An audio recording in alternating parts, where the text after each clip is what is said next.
Hello, welcome back to the reading of the poem of the Man God, written by Maria Valtorta, Volume 4, Chapter 456, Part 2, At Gherghesa and Return to Capernaum.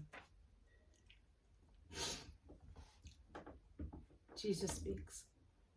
No, he is not dead, and he has not been cured, according to the flesh. His spirit has meditated on his sins, and has indicated the right direction to his thoughts. He has been forgiven because he asked to expiate in order to be forgiven. You, all of you, must support him in his journey towards God. Consider that we are all responsible for the soul of our neighbor. Woe to those who scandalize, but woe betide also those who through their intolerant behavior frighten a man just reborn to good, and with their intransigence drive him away from the path on which he has set out. Every man can somehow be a master and a kind master to his neighbor, and all the more so when his neighbor is weak and unaware of the wisdom of good. I exhort you to be patient, docile, and longanimous with Simeon. Do not show hatred, grudge, contempt, irony.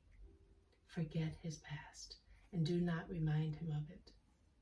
A man who rises after being forgiven, after repenting, after sincere resolutions, is willing, but he is also burdened by the weight, by the heritage of passions and habits of his past life. It is necessary to help him to get rid of them, and very discreetly, without making allusions to his past. They are imprudent both with regard to charity and to the human being.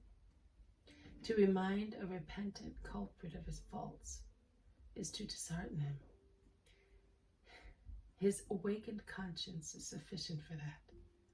To remind a man of his past is to give rise to revivals of passions, and at times to returns to passions already overcome, to fresh consent.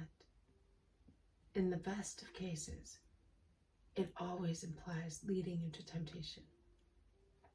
Do not tempt your neighbor.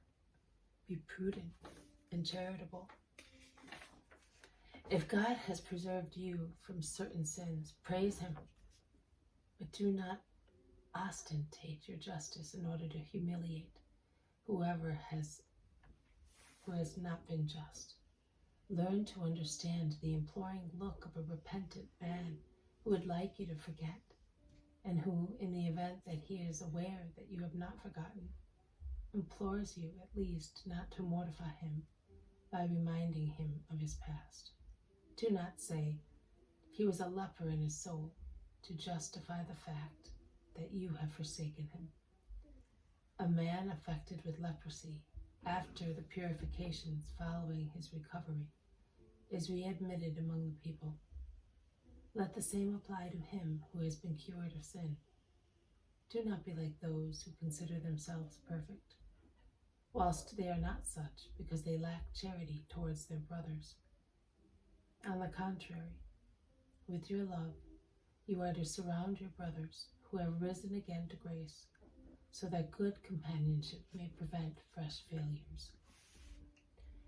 Do not wish to be more exacting than God, who does not reject the sinner who repents, but forgives him and readmits him to his company. And even if that sinner caused you a damage which can no longer be mended, do not revenge yourselves now that he is not an overbearing fellow to be frightened of, but forgive him and take much pity on him, because he lacked the treasure of which every man can have, if he only wishes so, goodness.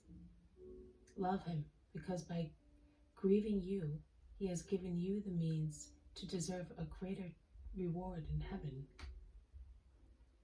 Join your means to his forgiveness, and your prize will grow even more in heaven.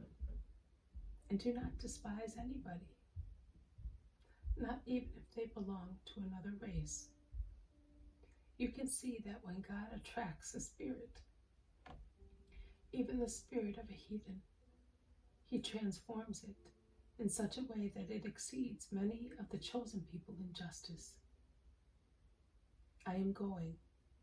Remember now and always these words, and the others which I have spoken to you. Peter, who was ready, pushes the boat away from the bank with the oar and starts on the voyage, followed by the other two boats. The lake, which is not very calm, causes the boats to roll, but no one is frightened because the voyage is a short one. The red lamps are reflected like red rubies on the dark water, or they tinge the white foam with the red hue. Master, will that man recover or not? I have not understood anything, asks Peter after a short time, without taking his hand off the rudder. Jesus does not reply. Peter beckons to John, who is sitting at the end of the boat at Jesus' feet, with his head reclined on Jesus' knees, and John repeats the question in a low voice. He will not recover.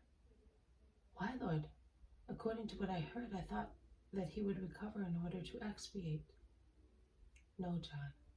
He would sin again because his spirit is weak. John rests his head again on the Master's knees, saying, But you could have made him strong.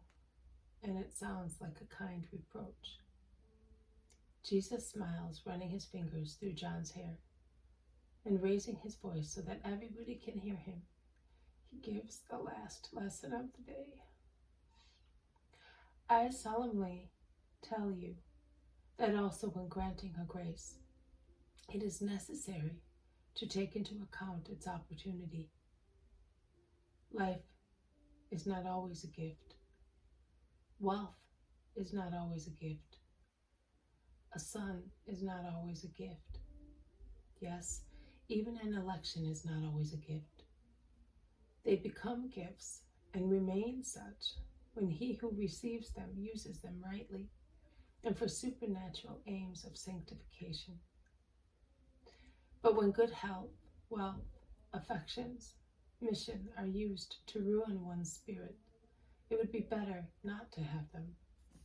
And at times, God gives such a great gift that he could not grant a greater one by not giving what men would like to have or would think it was right to have at being a good thing. The father of a family or a wise doctor knows which things are to be given to the children or to the sick people in order not to make them more sick or not to let them be taken ill. Likewise, God knows what is to be given for the well-being of a spirit. So that man will die? Unhappy household. Would it be happier if a reprobate lived in it? And would he be happier if, while living, he should continue to sin? I solemnly tell you that death is a gift when it serves to prevent more sins, and a man dies while he is reconciled with his Lord. The keel rubs against the sandy bottom of the lake at Capernaum. Just in time. There will be a storm tonight. The lake is raging. The sky is starless. It is as black as pitch. Can you hear the roar behind the mountains? Can you see those lights? Thunder and lightning. There will be a downpour any moment now. Quick, let us beach the boats which do not belong to us. Let the women and the boy go away before it starts raining. Hey, you! Give us a hand, shouts Peter to the two other fishermen who are drawing nets and baskets. With the strength of their arms, they beach the boats as the first billows come to lash their half-naked bodies and the gravel on the shore. They then run home while the first large drops of rain raise the dust of the parched land, giving off a strong smell. And it is flashing already above the lake, and the basin formed by the hills around the lake are full of the roar of thunder. This has been a reading from the poem of the Man God, written by Maria Valtorta, Volume 4, Chapter 456, Part 2, At Gherghesa, and Return to Capernaum. Thank you for listening. I will see you tomorrow.